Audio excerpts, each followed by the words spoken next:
Hello and welcome back, all my favorite coder cats and coder kittens. This is once again Becca, going by Nightcat or Nightcat's Meow most places online, here to talk with you about Linden Scripting Language. We're going to work on what is probably the last round of things related to those dice, and that is to create an actual roller system that will roll them out and then tell you what your totals are, or can be adjusted to tell you how many successes you're getting.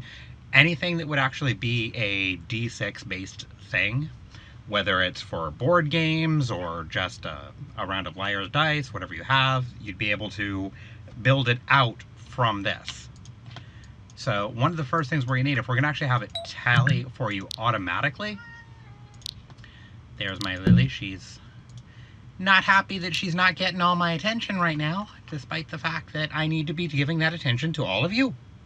So, what we are going to do, instead of the set text in check, it does a sleep, comes up with a check. So, what we're going to want to do in order to complete this, to make sure that it goes long enough without actually giving a response to things, is if we do it based on setting a new timer based on collision start, then we risk getting the wrong numbers. If we set it for any, because it may constantly register some form of collision. If we set it by just a sleep timer like this, then we chance getting multiple feedbacks from the same die. Let me just pick this up and whoops, wrong. There it is. That's vertical.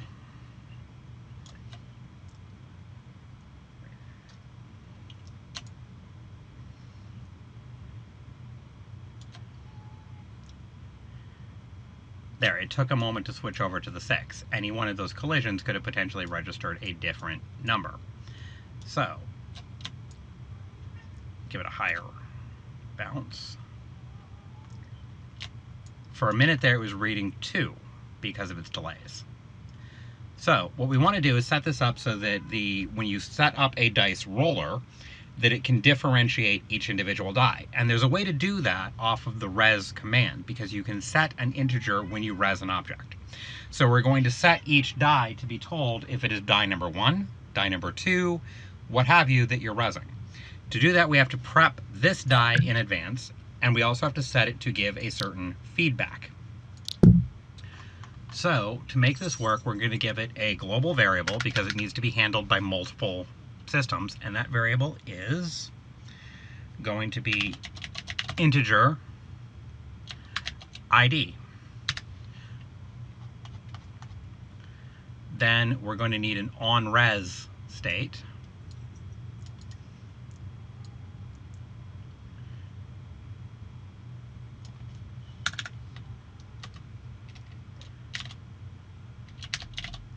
OnRes. So this particular block of code will happen when the die is immediately resed into world, and it comes with an integer.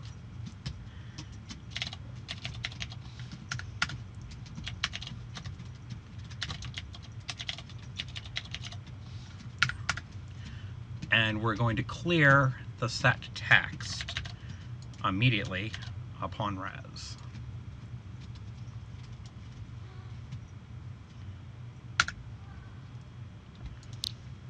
And that will only occur when the object is resed. Now we're going to add code to each of these where it gives set text. In fact, you know what? Let's make this even easier. Repeat code whenever you can. Whenever you can. So we're going to make a simple as check. So we're going to make roll integer face. We're going to copy the set text. This will all make sense in just a minute.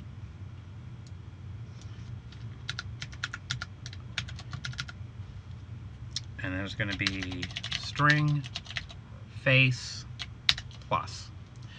what this is just like the set text we have here. It's exactly the same thing, except we're converting a integer gotten from the roll function here into a string and adding it to that. The other thing we're going to do is going to be say, we'll give this channel -22. Just any channel will work. This is just the one I'm picking. And we're going to send 2 pieces of information. Actually, you know what? There may be an even better way to do this. Actually, no, because I'd have to set up multiple listens that way. We're going to do this with 2 pieces of information. Just 2. We're going to start with string face. Since we're using that twice, good practice is to go up here and say string num equals string face. So we can just put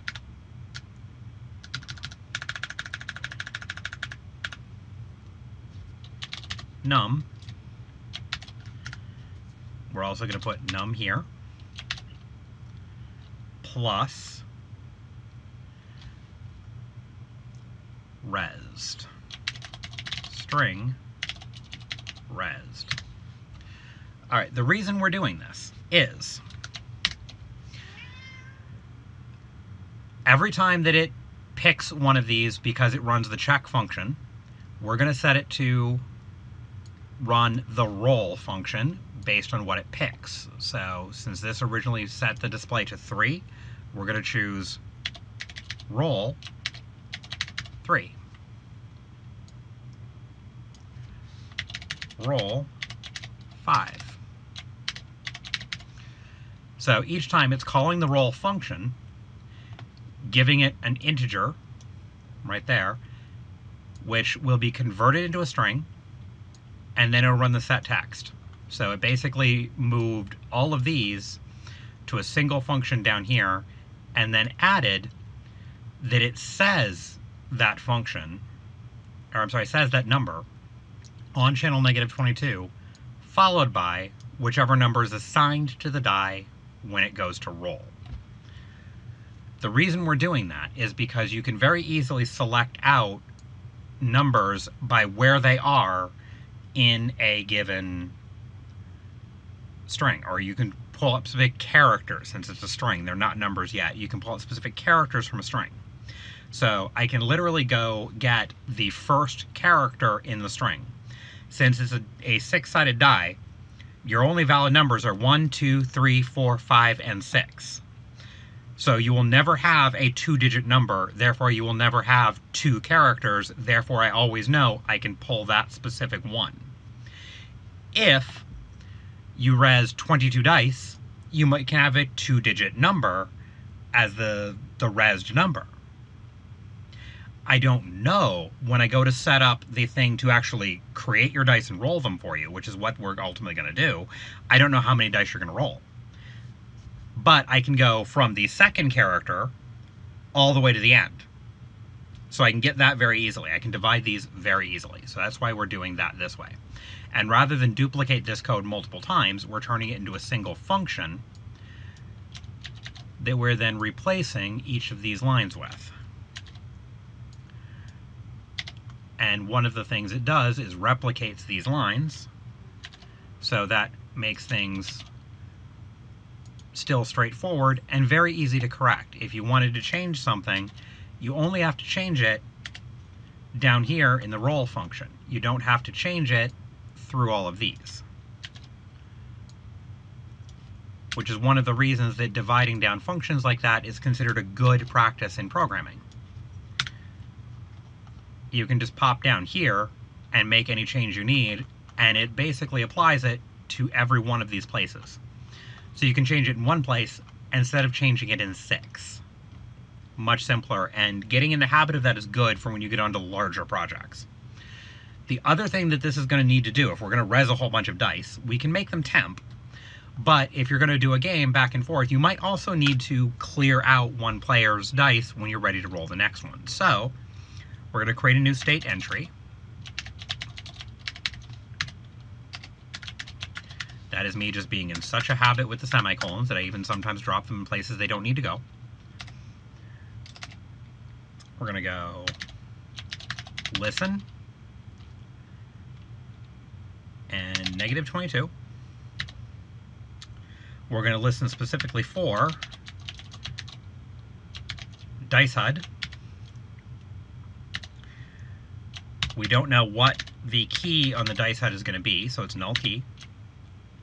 And we only need one command to come from the dice HUD. Die. This will indicate the dice to delete themselves. So we need a handler to deal with the listen event that we just set up here. Integer channel, string what object is this coming from, key who, what is the specific ID of the thing it's coming from, string message. And now if message equals die,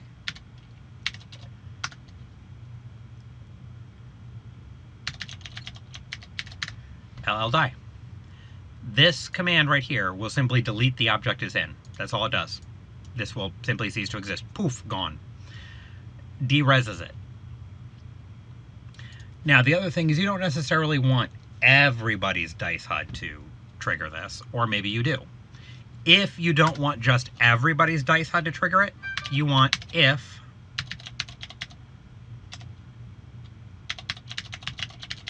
get owner key who, because you run this command on the key of the object, which is the processed here. So get owner key who does not equal get owner return. What that does, that one little line right here, says whoever owns the object I just heard my command from, is it the same person that owns me? If not, return. Just exit out of this handler and ignore it. Nothing else will happen. It will never get down to the if down here. Good practice is to always have the else in there, but because of the return up here, it's not absolutely needed. Now, you could write this code as a handler that takes all of that and says, all right, the get 0 is the default number that is produced when you don't have anything in the rezzed digit. So here's what we are going to do. We're going to break this down to string roll equals get sub string message, comma, 0, comma, 0.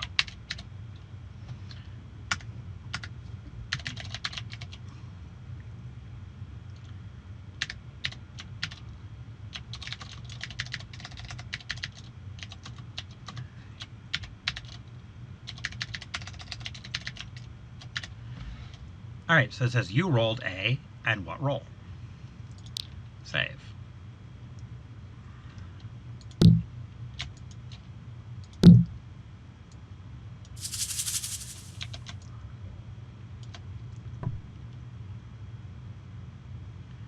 You rolled a 4. And it's continuing to broadcast that. At least a couple times. It's now decided it's stable. That's fine. We can leave it at that. So this actually tells us something else. It confirms that it will stop actually registering its collisions after a minute. That means I had been slightly wrong. It will actually register that it stops its collisions. So, oh wait, nope, there it went 2 more. Never mind that. I was correct the first time. So, what we're going to do is we're going to modify this